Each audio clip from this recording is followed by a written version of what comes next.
Assalamualaikum warahmatullahi wabarakatuh. Jumpa lagi dengan Apwah. Apa kabar semuanya? Salam hangat, jabat erat. Kali ini saya ingin melanjutkan membahas mengenai hal yang pernah saya ulas sekitar 2 hari yang lalu, Jumat kalau nggak salah. Itu mengenai kasus bobolnya 279 juta data penduduk Indonesia. Ya, itu yang diutarakan ya di berita. Kemudian tentu kekhawatirannya adalah apakah hal tersebut akan berbahaya bagi pemerintahan kita secara keseluruhan, ataupun kemudian bagi kita sebagai suatu negara, ya, dan kemudian lebih secara pribadi bagi kita sebagai suatu individu dengan data kita yang sekarang sudah bocor, apakah itu akan menjadi bahaya? Itu semua akan saya ulas, ya. Tapi sebelumnya saya ingin menjelaskan beberapa hal yang penting juga agar masyarakat jadi tahu ya duduk permasalahannya, jadi lebih mengerti gitu loh. Tujuannya begini, pengurasan saya di sini agar kita namanya menyampaikan informasi itu jauh lebih gamblang. Ya. Tidak perlu ada yang ditutupi, tidak perlu juga kemudian yang tidak terjadi dianggap terjadi, jangan kayak gitu. Ya nggak boleh. Karena membuat masyarakat was-was itu adalah kerjaan orang-orang yang senangnya memperkeruh Indonesia. Ya, sedangkan kalau saya memberikan mengklarifikasi, ini agar kita menjadi bukan was-was, tetapi agar kita menjadi lebih mengerti. Setelah kita mengerti, kita selalu akan mengetahui apakah sesuatu itu bahaya atau tidak. Oke? Dari pemberitaan diutarakan bahwa 279 juta data yang bobol. Oke? Kemudian setelah dari pengakuan, bukan penelusuran ya. Oke, saya harus meluruskan di sini. Jadi pengakuan dari yang melakukan penjualan datanya ya, bahwa data ini dari BPJS. Tetapi kalau ada pihak ya jujur di sini dibilang misalnya Kominfo menyatakan penelusuran investigasi bahwa ternyata itu data dari BPJS. Bukan ditelusur, orangnya sudah ngaku, yang jualnya udah ngaku, udah tertulis di situ, gitu loh. Ya, kita perlu juga mengetahui bahwa hal yang menjadi ini terungkap itu adalah setelah beredarnya di Twitter oleh seorang user. Nggak enak saya kalau share namanya belum saya sampaikan ya, tetapi orang yang tahu lah, yang tahu berita ini jadi mengemuka. Itu kan dari orang tersebut yang menyatakan, weh ini ada yang menjual bagaimana nih. Nah, kemudian kita melakukan klarifikasi, kita melakukan cek gitu kan. Ya, di sini nggak ada kerjaan investigasi. Investigasi itu mengulis di sini hanya tinggal ngelihat dulu proofingnya apa yang sudah mengemuka di di ranah internet. Nah, dari konten itu saja, dari Twitternya, bukan dari si penjual ya, dari Twitter yang menyebarkan informasi ini sudah jelas ada disampaikan bahwa promosi yang dilakukan, diutarakan bahwa si penjual bilang data tersebut dari BPJS. Ya sudah ada pengakuan, gitu loh. Nah, oke, kemudian sekarang ada informasi Kominfo melakukan pengecekan ke sana. Oke. Ya, terhadap datanya, dan kemudian ada edaran dari Kominfo ya kepada media. Ini saya baca. Kekunci.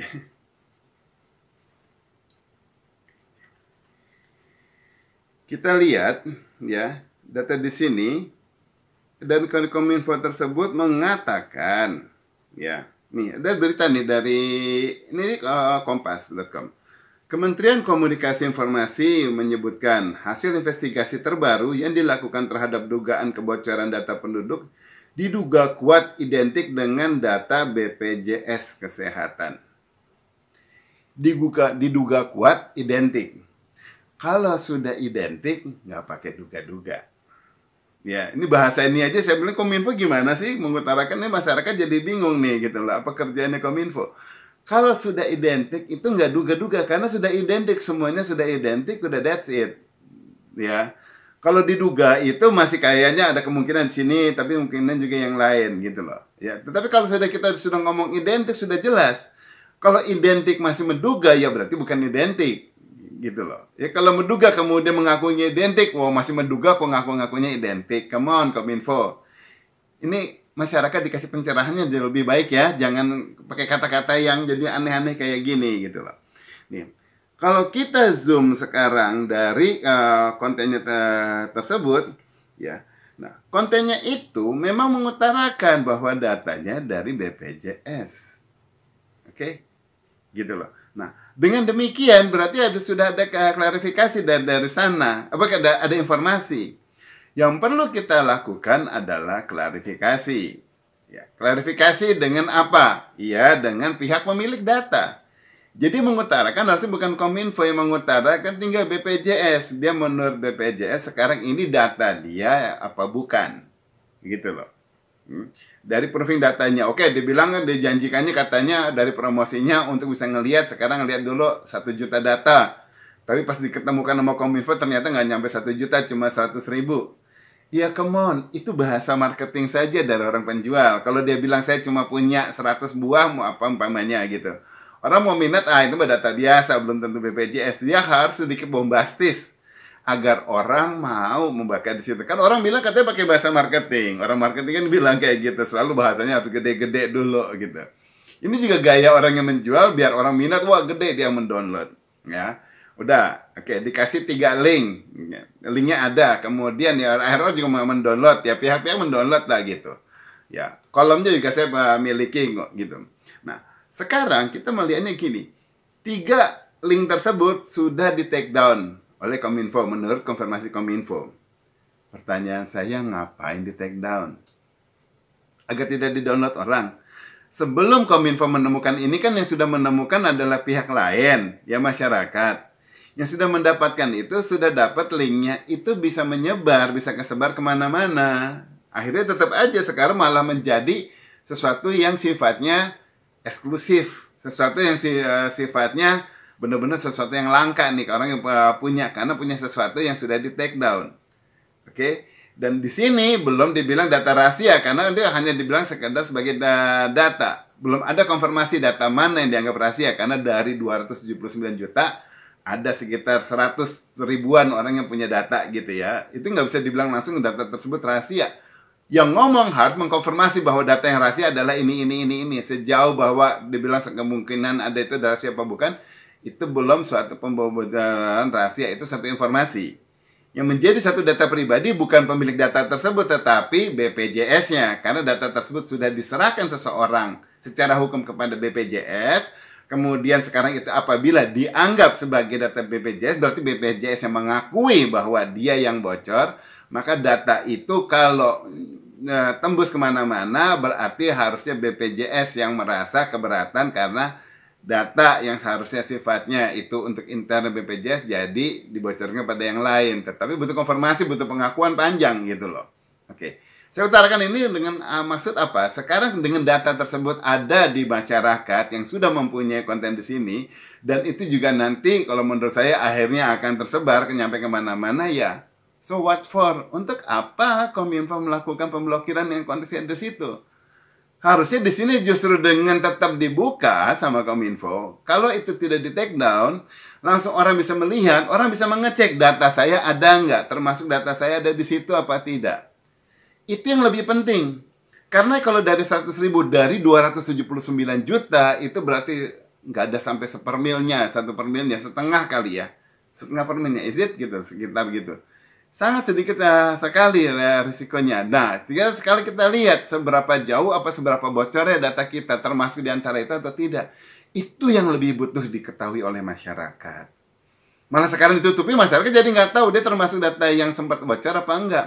Sebelum ditemukan orang yang men-sharing ke Twitter mengenai temuan ini, berarti ada pihak-pihak yang sudah duluan mendownload itu dan kemudian menyebarkan kemana-mana. Kalau dijual aja misalnya ke perbankan, datanya dijual ke bank kayaknya nggak ada pentingnya, tapi dijual kemana ya, pihak mana ya yang udah membutuhkan ke konten-konten ini, datanya juga data minim kok misalnya ya, kalau mau disalahgunakan itu.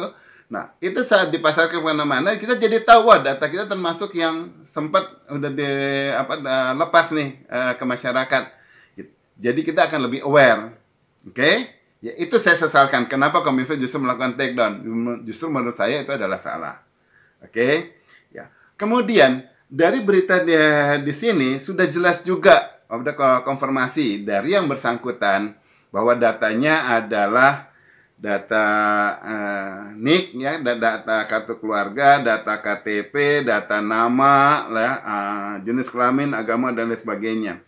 Saya sudah melakukan penelusuran, saya lihat datanya ya, saya periksa. Oke, data tersebut saya periksa ada beberapa kolom informasinya. Yes, kita bisa bilang bahwa data tersebut mirip dengan datanya yang di BPJS. Pertanyaannya, apakah betul itu punya BPJS atau bukan? Oke, suatu yang mirip bukan berarti itu kemudian sumbernya dari BPJS, tanpa kita bisa membuktikan bahwa itu memang dari BPJS. Kenapa? Ini bisa sebetulnya suatu langkah yang sekedar hanya untuk membuat sesuatu yang menjadi masyarakat khawatir, akhirnya BPJS dipersalahkan, BPJS akhirnya urusan ke data, kemudian nanti direktorat ataupun kemudian pengelola database tersebut akhirnya dipersalahkan, dimutasikan. Direkturnya misalnya dicabut atau kemudian manajernya yang mengelola itu dicabut. Lah, kalau sampai itu yang terjadi tanpa konfirmasi, tanpa pembuktian bahwa memang betul itu data dari BPJS, berarti di sini bagi saya sekarang wah gampang ya di pemerintahan. Kalau kita lagi mau menggoyang seseorang, kita pengen mencari seseorang untuk dia di take down dan kemudian digantikan oleh pihak yang lain, ya, maka orang dalamnya sendiri justru tinggal mengambil aja, mengcopy suatu database, dia diam-diam di copy database-nya, kemudian dipublikasikan di luar. Setelah dipublikasikan, orang akan melihat dan menduga, wah ini ada kelalaian, ada terjadi kebocoran. Nah setelah itu terjadi, kemudian wah itu berarti lalai, itu orang diturunkan. Saya bilang kan kemarin gitu, bahwa itu harus yang diturunkan. Berarti sama dong kata Abah, beda. Saya bilang itu diturunkan kalau sudah terbukti terjadinya kebocoran, bukan pembocoran. Beda. Kalau pembocoran itu sabotase. Justru kita harus menelusuri pihak siapa yang melakukan pembocoran di sini. Itu sabotasenya, itu yang justru lebih bahaya. Tetapi kalau terbukti kebocoran, berarti memang ada suatu kelalaian operasional, suatu ketidakbenaran SOP, ada suatu pelanggaran langkah operasional. Itu untuk mengetahui siapa yang bertanggung jawab atas kelalaian tersebut. Ya bottom line saya bilang di sini hanya karena seseorang mengaku datanya itu data BPJS, formatnya kayak format BPJS, jenis-jenis kolomnya semuanya sama kayak BPJS misalnya gitu. Kemudian itu menjadi pembuktian dan BPJS-nya diturunkan, kasihan menurut saya. Nah di sini tinggal sekarang orang-orang yang bertanggung jawab di BPJS, coba yang bertanggung jawab soal database di sini ya. Tinggal di situ klarifikasikan sama yang ahlinya, sama orang yang bisa mengerti untuk coba ditelusuri lagi, dibuktikan, dicari tahu. Kira-kira benar ini pembocoran atau kebocoran. Karena kalau kebocoran, 100.000 data itu nggak dikit loh.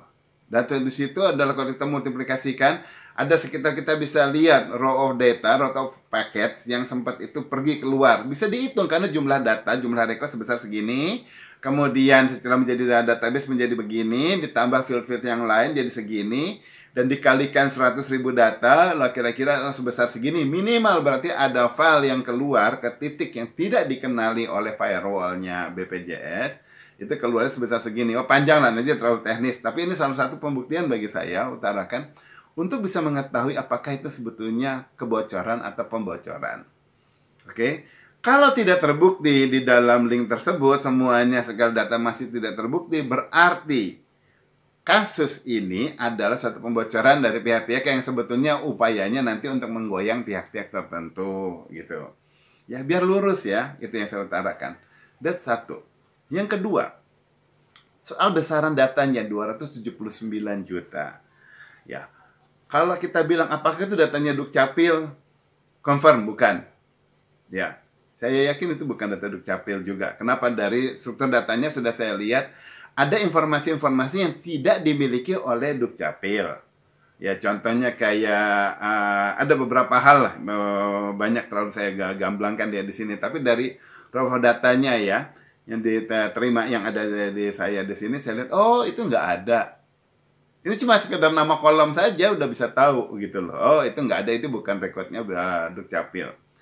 Tetapi apakah betul itu bukan Dukcapil atau tidak tergantung dari kontennya nanti. Kalau kelihatan konten ya yang 100.000 dari di situ, kalau ada rekodnya dan kemudian rekodnya di situ confirm bahwa itu memang bukan punyanya Dukcapil, udah pasti gitu loh. Tetapi kalau ternyata itu cuma kolom, ternyata tidak ada kontennya, bisa jadi itu sebetulnya data Dukcapil, tapi kemudian ditambahkan kolom-kolom sehingga seolah menjadi bukan datanya Dukcapil. Nah, kalau pihak Kominfo menyatakan identik, yang benar adalah kalau kita bilang identik, data tersebut dilihat apa yang tersebar di masyarakat yang waktu dijual sama orangnya, di cross check dengan data yang tersimpan pada database BPJS, benar-benar link semuanya. Kalau secara update kolom-kolom update-nya justru kolom verifikasinya yang di situ bisa menyatakan itu datanya identik atau tidak.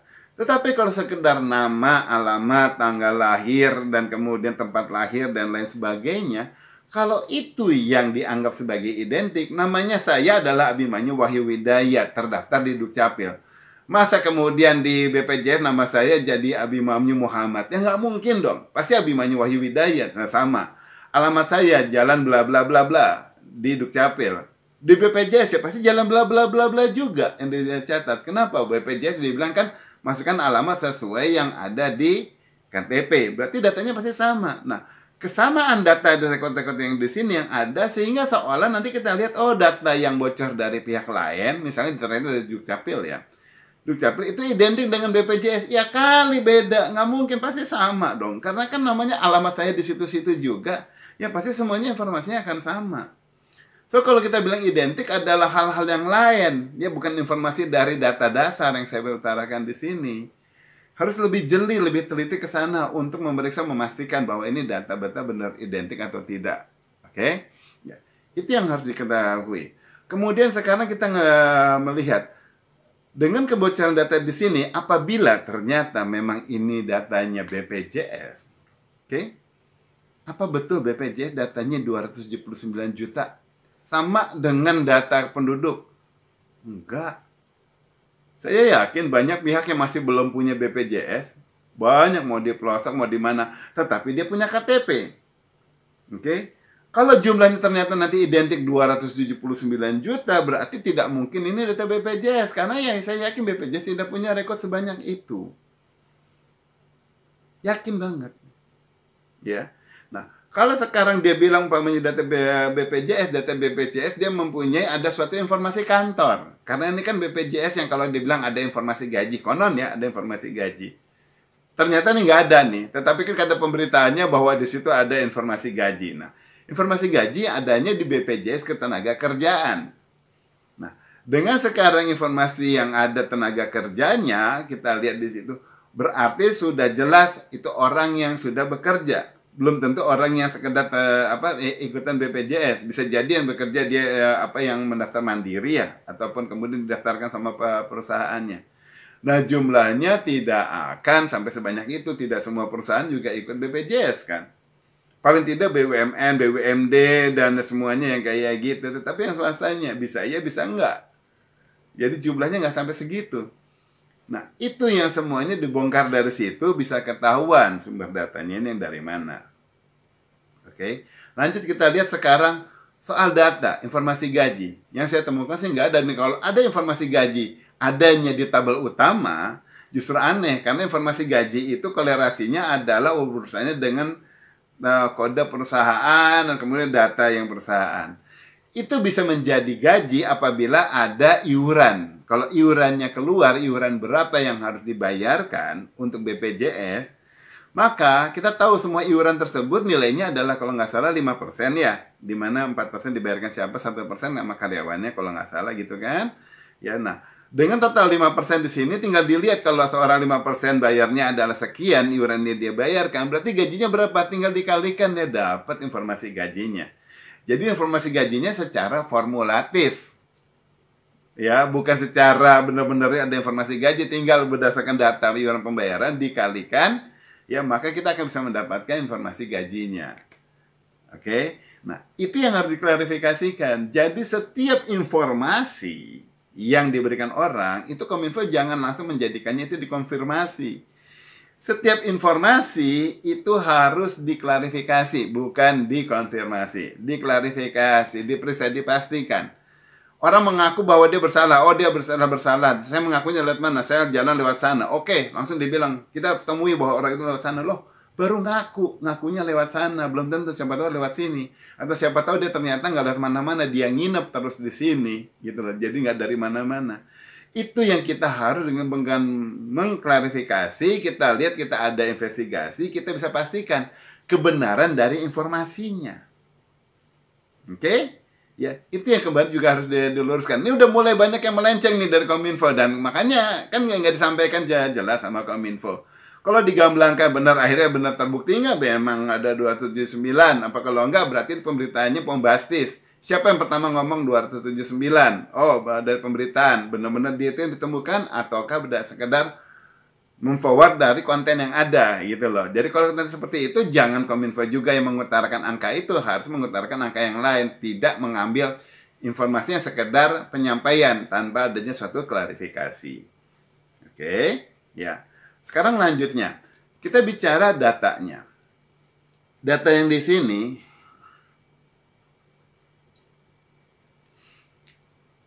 itu, bentar ya. Dari yang saya lihat, saya temui di situ total sih ada 30 kolom.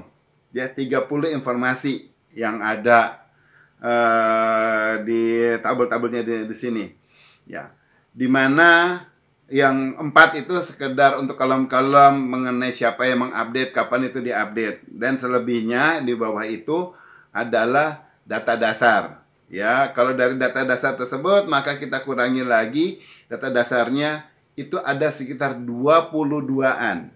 Oke, data pribadinya, data pribadi orangnya, ya. 22 di situ termasuk nih saya utarakan, jadi ya ada nomor kartu, nama yang tercetak, jenis kelamin, agama, tempat tanggal lahir, ada di situ nomor handphone, ya, NIK, nomor KTP. Nah, ini kalau nomor handphone udah jelas, kalau real ada angkanya semuanya, itu semua confirm itu bukan punya Dukcapil. Kan nggak ada informasi dari Dukcapil, ya. Kemudian ada lagi NPWP, juga itu bukan Dukcapil. Email masih ada, ya. Nah, kemudian ada hubungan keluarga, status kawin, kode negara, Golda, itu golongan darah, ya, dan lain sebagainya, ada kode status. Nah, dari sini informasi yang ada di sini, ya, dirunut, dilihat dengan informasi, ada data yang dari BPJS, misalnya kalau itu dibilang BPJS, identik, harus benar identik, dilihat sampai ke belakang. Saya bilang ada beberapa kode yang saya nggak usah utarakan. Di sini justru adalah informasi yang mengenai mengklarifikasi, betulkah data tersebut identik atau tidak. Nah, saya ini nggak enak menyampaikannya di masyarakat. Justru 4 yang saya bilang ada di sini berdasarkan update, disitulah yang bisa menentukan identik apa tidaknya. Oke, ya. Nah, dengan adanya data di situ, berarti sekarang masyarakat, kita tinggal lihat masyarakat. Apakah masyarakat perlu aware tentang hal ini atau tidak? Ya, saya udah bacakan tadi beberapa jenis kolomnya. Oke. Di situ tidak pernah diutarakan mengenai password ataupun kode bank, kode rekening bank, ya. Jadi kalau ada pihak-pihak, apalagi saya tahu nih ada berita nih, portal berita bahwa data tersebut bisa disalahgunakan untuk pembobolan bank. Gila, ini kantor berita ya, sedeng apa-apa gitu loh. Kok menyampaikan nih kayak gitu? Bukan kantor berita sih, dia ini hanya portal gitu loh. Portal ecek-ecek juga menurut saya. Untuk pembobolan bank, wih, membobol bank. Saya kaget, saya baca beritanya. Ternyata informasi bukan pembobolan bank. Informasinya hanya dibilang untuk pembukaan rekening bodong katanya.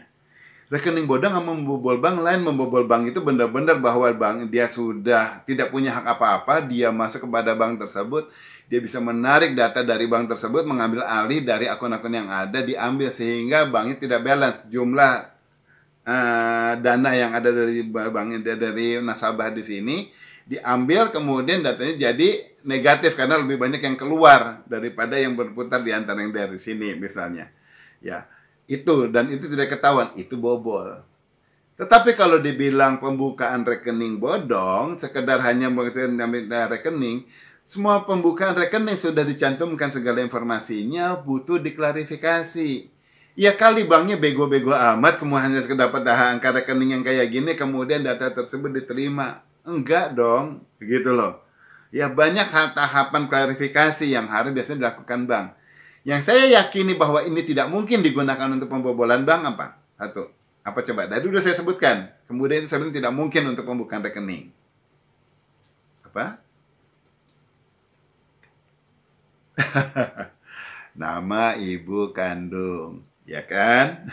Karena semua bank selalu mengutarakan itu yang menjadi utama, menjadi kunci. Dan informasi itu tidak ada di sini. Ya. Kalau namanya dan tidak ada di sini, berarti persyaratan pendataan untuk masuk rekening bank, termasuk yang namanya ibu kandung tersebut, tidak tercapai di sini, maka data ini tidak bisa digunakan untuk hal itu. Sudah jelas. Oke? Ya, jadi jangan dibesar-besarkan. Orang jangan menggede-gedein yang kayak gini. Kita harus lihat klarifikasi, kita lihat logikanya, gitu loh. Ya, saya nggak suka dengan orang-orang yang selalu senangnya bikin, wah ini resikonya nanti bisa gini, resikonya bisa gini. Hal yang kecil jangan digede-gedein. Ya. Cuma kalau hal yang gede jangan kita kecilin. Kalau memang kita tahu itu besar, itu biarkan. Karena besar atau kecil, tinggi atau rendah, ringan ataupun berat, panjang ataupun pendek, itu semuanya relatif. Bukan suatu ukuran untuk kita tahu kan itu suatu masalah besar atau tidak. Bagi orang yang merasa dia suatu angka 10 adalah sudah suatu angka yang gede, maka dia ketemu 100 akan lebih gede. Tetapi bagi orang yang memang dasar angkanya dia adalah 100 sebagai suatu informasi, dia lihat angka 10 itu suatu angka yang kecil. Ya. Jadi itu kita harus dalam memberikan informasi, jangan digede-gedein. Saya bilang maksudnya kita proporsional saja. Biar masyarakat yang lebih menilai. Oke? Dari informasi yang saya sampaikan, apakah tadi saya sebutkan ada password? Nggak ada, nomor rekening nggak ada, ya sudah juga ya. Jadi masyarakat tahu.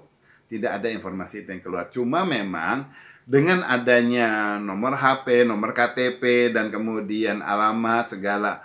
Kalau itu sudah menjadi informasi yang menurut Anda konfidensial, dan lagi disebut, levelan Anda konfidensial di sana, ya oke-oke saja. Tetapi bahwa informasi yang Anda bilang konfidensial, kalau sebatas sampai alamat, itu adalah suatu data yang umum, di mana-mana data Anda kedaftar semua, di sekolahan, di bank, di mana, di kantor, di mana, sampai alamat yang kedaftar. Kenapa harus menganggap itu konfidensial?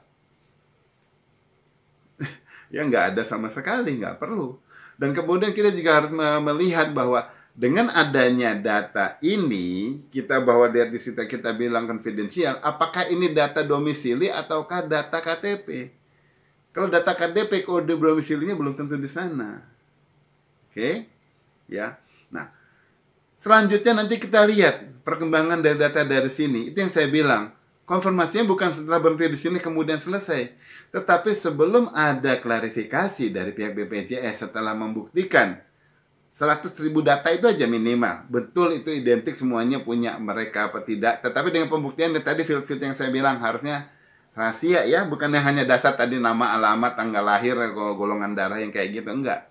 Tetapi yang harus lebih soal update dari sana. Kalau di situ sampai bisa terbukti, baru kita bisa buktikan yes itu identik. Nah dengan ketahuan kemudian kita lakukan suatu pembenahan di BPJS-nya. Udah ketahuan kan mengurusin di BPJS yang salah. Nah dibenahi bocornya dari mana, bagaimana bisa terjadi bocornya. Kita lihat SOP-nya, kita uji, kita periksa semuanya. Akhirnya kita bisa ketahui, kita bisa lakukan pembenahan. Karena itu data kita jaga. Ya. Tetapi kalau tidak, ini tidak terbukti, ternyata bukan BPJS, berarti 279 ternyata yang bocor. Ini berarti bukan data BPJS, ini adalah suatu data pihak yang lain yang kemudian BPJS yang jadi dihitamkan kambing. Bukan dikambing hitamkan lagi, ini dihitamkan kambing. Dia nggak salah, dia nggak bersalah. Karena tadi soal klarifikasi. Nggak ngerti? Kalau nggak ngerti lebih ngerti nanti ngomong sama saya. Nggak individual ya. Individual kalau ada bertanya atau yang pengen tahu ya udah cukup dari informasi dari sini yang sudah saya sampaikan. Nggak mungkin saya layani satu persatu. Ya, yang kalau dari media saya sudah luangkan waktu. Ada beberapa juga yang udah kontak saya kan. Nah, kalau mau klarifikasi ya, nah nanti bisa saya bantu lagi. Itu saja, udah hampir 30 menit. Ya sudah cukup gamblang sekali saya utarakan. Semoga jelas. Ya, semoga kita tidak menjadikan hal ini tidak menjadi sesuatu yang lebih parah, dan semoga segera teratasi kalau kita benar-benar menindaklanjutinya secara benar. Ya, mohon maaf kalau ada kata-kata yang tidak tepat, mohon maaf kalau ada penyampaian yang kurang benar. Tujuan saya murni adalah untuk menggamblangkan, untuk membuka sesuatu agar lebih clear. Ya, tetapi kalau ada yang salah, ada informasi kayak gimana, tolong saya diberitahu ya. Mohon maaf, saya nanti coba melakukan koreksi dan pembenahan di kemudian hari agar lebih spesifik mungkin kalau apa yang dibutuhkan tergantung. Oke? Wabillahi taufiq wa hidayah. Wassalamualaikum warahmatullahi wabarakatuh. Aku mohon pamit. Salam hangat, jabat erat.